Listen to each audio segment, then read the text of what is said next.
Assalamualaikum warahmatullahi wabarakatuh. Perkenalkan, kami dari kelompok 8 ingin mempresentasikan hasil diskusi kami yang berjudul penulisan permintaan pesan-pesan rutin dan positif. Yang beranggotakan yang pertama ada Maijenang Fuad Rifki, NPM 1901010030. Yang kedua Yuhan Salahuddin Alayubi, NPM 1901010031. Yang ketiga ada Osi Fajar Aditya, NPM 1901010032. Yang keempat ada Tony Ardianto, NPM 1901010034. Strategi penulisan untuk permintaan pesan-pesan rutin dan pesan-pesan positif.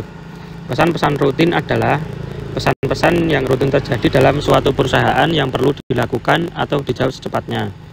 Pesan-pesan rutin dibagi menjadi 4, yaitu yang pertama surat keluar masuk atau SIKM, yaitu dokumen penting yang wajib dimiliki masyarakat yang diperbolehkan melakukan perjalanan saat pembatasan mobilitas berlaku. Yang kedua ada laporan. Laporan yaitu suatu bentuk penyampaian berita, keterangan, pemberitahuan ataupun pertanggungjawaban baik secara lisan maupun secara tertulis. Yang ketiga ada proposal, yaitu dokumen yang digunakan dalam pengusulan proyek penelitian yang penulisannya bertujuan sebagai permintaan untuk mencari dana penelitian dan dari sponsor. Yang terakhir ada memo, yaitu sebuah surat atau catatan yang dibuat secara singkat, padat, dan jelas dengan maksud dan tujuan tertentu kepada penerima tanpa adanya basa-basi. Ya, organisasi pesan-pesan rutin dan good news seperti pada tabel di bawah. 1. Routing messenger atau pesan-pesan rutin dibagi menjadi 3. 1. Pembuka, pertanyaan ide pokok. 2. Pertengahan atau isi penjelasan rinci. 3. Penutup, meningkatkan kembali ide pokok atau mencangkup pemikiran penutup yang berorientasi ke depan. 2. Good news atau berita atau kabar baik dibagi menjadi 3. Pembuka, pertanyaan good news. 2. Pertengahan atau isi penjelasan rinci. 3. Penutup, meningkatkan kembali good news atau mencukup pemikiran penutup yang berorientasi ke depan. Pesan-pesan rutin yang terjadi dalam organisasi merupakan pesan yang dinikmati untuk dibaca karena berisi informasi yang diperlukan untuk melaksanakan kegiatan. Pengorganisasi pesan-pesan rutin dengan pendekatan langsung mempunyai keunggulan dan kelemahan. Keunggulan dibagi menjadi 3. 1. Meningkatkan pemahaman secara konseptif ketika pertama kali membaca suatu pesan. 2. Menekankan pada hasil suatu analisis yang telah Anda lakukan. 3. Menghemat waktu bagi pembaca karena segera mengetahui maksud pesan. Kelemahan. 1.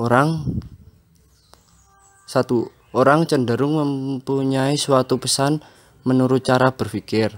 2. Kesulitan untuk mengubah pola pikir yang cenderung to the point. Hal ini terkait dengan pola pendidikan sebelumnya. Bahasan berikut adalah bahasan strategi permintaan pesan-pesan rutin dan strategi penulisan pesan-pesan positif. Strategi permintaan pesan-pesan rutin dan strategi penulisan pesan-pesan positif. Yang pertama adalah strategi permintaan pesan-pesan rutin, yaitu yang dimaksud dalam bahasa ini ini permintaan dari sebuah organisasi atau perusahaan ke organisasi atau perusahaan lainnya, seperti permintaan spesifikasi produk, price list, dan lain-lain. Dan selanjutnya strategi penulisan pesan-pesan positif. Dalam penulisan pesan-pesan positif, good news dan goodwill, gunakanlah pendekatan langsung atau direct approach. Selanjutnya itu pesan-pesan good news dan goodwill. 1. Good news tentang pekerjaan. Contoh good news dalam pekerjaan ada dibagi 2, finansial dan non finansial. Finansial yaitu ada kenaikan gaji, bonus lembur kerja, insentif, THR, kredit bunga sangat ringan, dan asuransi kesehatan. Dan non finansialnya promosi jabatan, tanda penghargaan, fasilitas kendaraan dan perumahan. Ada juga proposal suatu proyek diterima dan lain-lain. Untuk yang kedua, good news tentang produk. Contoh good news tentang produk yaitu pemberian diskon, beli 1 dapat 3, kupon diskon, dan lain-lain. Ada juga pesan-pesan goodwill. Goodwill adalah suatu perasaan positif yang mendapatkan mendorong seseorang untuk menjaga hubungan bisnis. Pelaku bisnis harus dapat mendorong hubungan baik dengan berbagai pihak seperti pelanggan, pemasok, pelaku bisnis lainnya. Goodwill dapat disampaikan melalui pemberian ucapan selamat pada karyawan atau pihak lain. Yang selanjutnya adalah menulis jawaban positif. Kegiatan dalam perusahaan yang berkaitan dengan surat menyurat. Banyak memo dan surat-surat bisnis ditulis untuk memberikan tanggapan atas suatu pesan maupun adanya permintaan tertentu. Untuk memberikan jawaban atas berbagai permintaan informasi yang positif tersebut dapat digunakan pendekatan langsung yang dimulai dengan pernyataan yang positif dan menyenangkan, dan diakhiri dengan pernyataan hormat atau penghargaan kepada orang lain. Menangani permintaan kredit, yang pertama adalah persetujuan kredit, dan yang kedua adalah memberi referensi kredit. Dalam menangani permintaan kredit rutin, kredit pada dasarnya adalah bentuk kepercayaan yang diberikan oleh suatu lembaga keuangan bank maupun non-bank kepada nasabah untuk berbagai kepentingan. Oleh karenanya, kredit merupakan suatu hal yang sudah biasa dalam suatu masyarakat. Kebanyakan permintaan kredit bersifat rutin, seperti surat persetujuan kredit dan referensi kredit seperti yang sudah tadi saya sebutkan. Yang selanjutnya adalah surat rekomendasi dan pemberitahuan. Apa sih surat rekomendasi dan pemberitahuan itu? Surat rekomendasi merupakan salah satu bentuk informasi positif yang berkaitan erat dengan orang.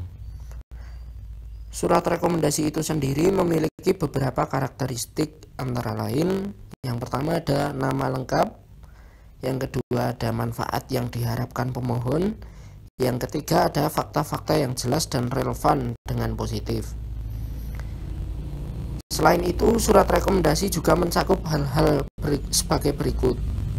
Yang pertama ada kemampuan, kedisiplinan, kemandirian, dan sikap positif yang lainnya. Sekian presentasi dari kelompok kami.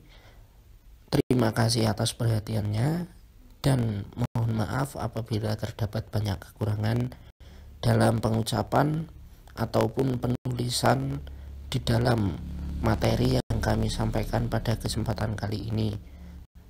Kami akhiri, wassalamualaikum warahmatullahi wabarakatuh.